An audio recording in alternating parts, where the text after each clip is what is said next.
This is. Chat the Great. I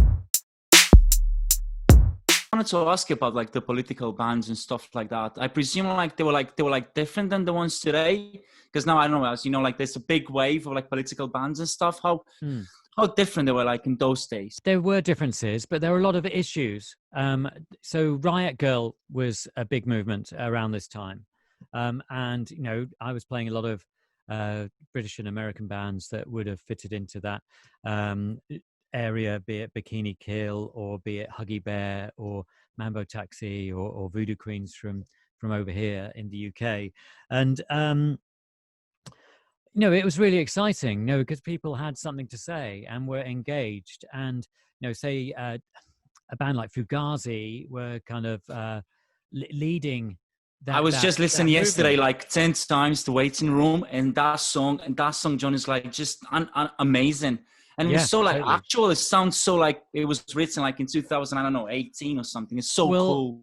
Totally. I mean, that's the funny thing. I mean, you know, but in the politics just keeps coming around, and the progress that I thought we were making at that time seemed to stall, and it's almost like we regressed. But in many ways, you know, it's fantastic that there's so much, you know, politics is informing the creative arts so much at the moment. I think it's really important. It always was, because I mean, I kind of grew up through the 80s and politics and music were very linked then. People were trying to use music to change things.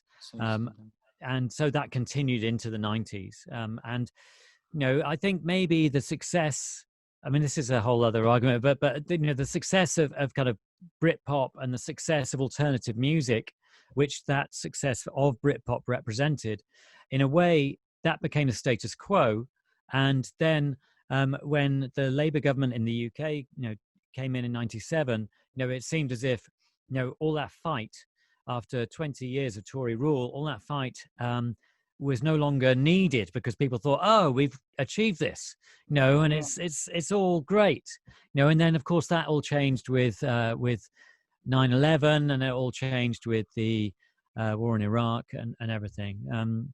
But then a new kind of status quo had been established, and so, you know, and politics and music and politics and art had been kind of pushed aside, really. And yeah, I mean, it goes through different waves. You know, I mean, you know, you could say that, you know, at the end of the 80s, beginning of the 90s, people were so kind of tired of politics that they sought escapism through rave. You know, you could say, you know, that they just thought, we've had enough. Well, let's just forget the reality.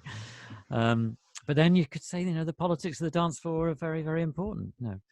Yeah, but even in the music, like the 2004, 2000, it wasn't that political, to be honest. It was like music. I don't know.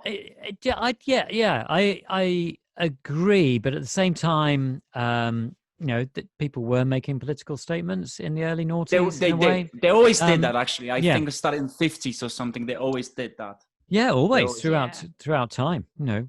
But did you spot like any massive difference between like the, I don't know, political bans from US and political bans from UK, or even like political bans from Germany, or in those times, you know, like from France? Did you, I don't know, meet any? Well, there's a certain kind of a unity over certain subjects and certain issues, I think, you know, but then you always had interesting different perspectives. And you know, and for me, it's all intertwined, you know, because say, for instance, the kind of political bans that emerged from both the UK and Europe during the 80s and 90s, you know, there was a kind of a network of squats whereby, you know, a band could tour the whole of Europe and even tour in Eastern Europe, and they would get looked after and they'd be able to perform their songs, but it was completely underground. You know, it wasn't covered by the mainstream at all, but it was a really quite large network of people. And it's funny because a band like Super Furry Animals, who came through in the 90s, but they had a past. They were in other bands from Wales before that, who had all toured this underground squat circuit, and so that represented a whole other side of both cultural expression and political expression as well. And so, you know, the problem was that for that to get heard and paid attention to, would require certain kind of compromises and certain Yeah, kind of decisions about who and how and why you're going to be speaking to people, and so that that for some people they just wouldn't engage in that. A band like Fugazi could somehow straddle the two, but at the same time it wasn't as if they were in the pop charts. They were just a they big were. underground band.